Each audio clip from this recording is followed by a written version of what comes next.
Olá, queridos, a paz de Cristo. Mais uma vez, pastor Matheus Lolli passando aqui para juntos discorrermos sobre mais uma lição dessa incrível revista da editora Central Gospel.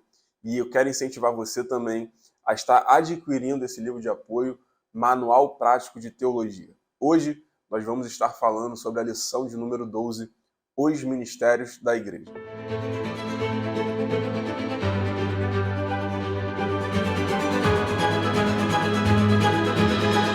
O texto principal dessa passagem, dessa aula, se encontra em Efésios capítulo 4, versículo 11, que diz assim: E ele mesmo deu uns para apóstolos, outros para profetas, outros para evangelistas e outros para pastores e mestres.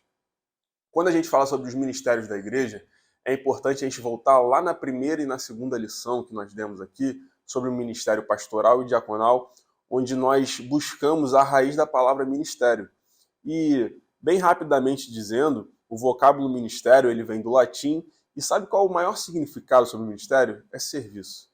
Ministério pode ser um cargo, ministério pode ser ter uma certa relevância, mas o maior significado de ministério para o cristão é o ato de servir.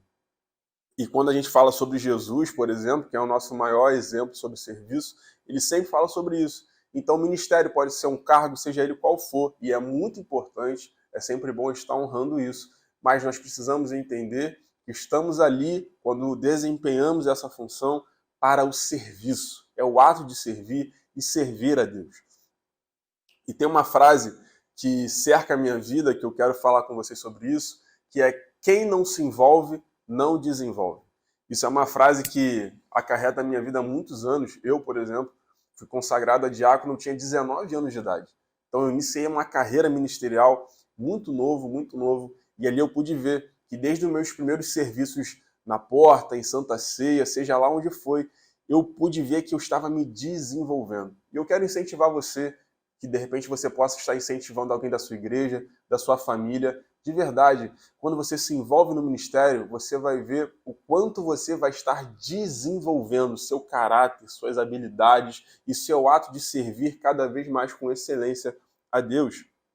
E como eu falei, Cristo é a nossa maior referência de serviço, de entrega, sabe? Mateus 20, 28, Filipenses 2, 7, 8 vai dizer sobre isso. Cristo é o nosso maior exemplo de serviço. E existem algumas características e categorias dos dons ministeriais. Por exemplo, o primeiro dom, que Efésios 4 diz, é sobre os apóstolos. E a palavra apóstolo ela aparece mais de 80 vezes no Novo Testamento. E o significado mais específico, e é verdadeiramente sobre isso que o apostolado diz, é enviado para uma missão específica. Por exemplo, o próprio Cristo, esse termo apóstolo é usado para ele, para os 12 discípulos de Jesus. Né? Jesus Cristo fala sobre isso, inclusive para Paulo também. Mais à frente vamos ver uma certa característica do porquê que Paulo foi chamado de apóstolo. E quando a gente fala sobre os apóstolos, existem critérios para a escolha dos mesmos. Por exemplo, ele tem que ser uma pessoa que andou com Cristo pessoalmente, alguém que foi testemunha ocular da sua ressurreição, alguém que testemunhou a ascensão de Cristo aos céus, ser alguém escolhido por designação direta de Deus. E a única exceção que nós vemos da Bíblia por essas características é propriamente dito sobre ele, o apóstolo Paulo, porque ele foi e recebeu, ele foi comissionado diretamente de Cristo no caminho de Damasco, quando Paulo estava levando aquelas cartas, as cartas que ninguém leu. Mas isso é um adendo que fica para uma próxima oportunidade. Isso aqui tem aplicações muito profundas para a nossa vida. O próximo e segundo ministério destacado na lista de Efésios 4 é sobre os profetas. Profetas são alguém direcionados, irmão, totalmente direcionados pelo Espírito Santo. Inclusive, o autor destaca na revista e enfatiza que a ação profética é movida pelo Espírito Santo e possui como finalidade guardar o povo da corrupção do pecado. Provérbios 29, 18 diz sobre isso. Além de exortar, edificar e consolar também os cristãos. O terceiro ministério destacado na lista de Efésios 4:11 são os evangelistas. E a palavra evangelista significa mensageiro das boas novas. Tanto naquele tempo quanto na atualidade, os evangelistas são aqueles que exercem um ministério itinerante, com pregação da palavra, tanto na sua igreja local, quanto também fora dela, em outras igrejas e em outras regiões e locais também. Esses são os evangelistas.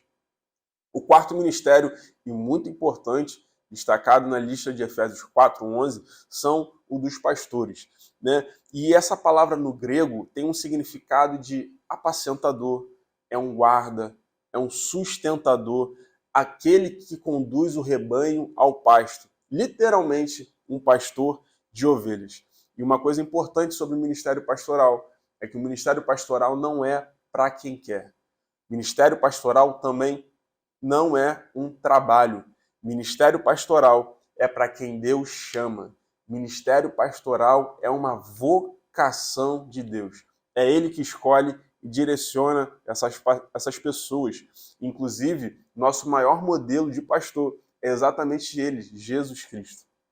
João, capítulo 10, versículo 11, ele mesmo se descreve como eu sou o bom pastor. Então, o ministério pastoral é um ministério muito importante nos dons da igreja e para a edificação da igreja também. Pastores e mestres, né, agora indo para o quinto ministério da igreja, que é desenvolvido e chamado por Cristo, são os mestres. Os mestres, eles têm até alguma função certa que parecida com os pastores dentro da igreja, mas com algumas diferenciações. Por exemplo, o mestre é alguém específico com o dom especial de expor as Escrituras, esclarecer e proclamar a mesma, proclamar as Escrituras, visando sempre a edificação do corpo de Cristo, que somos nós, a igreja. Então, concluindo, Deus vocacionou pessoas. Deus vocacionou pessoas para o seu ministério, Deus vocacionou pessoas para trabalhar na sua igreja.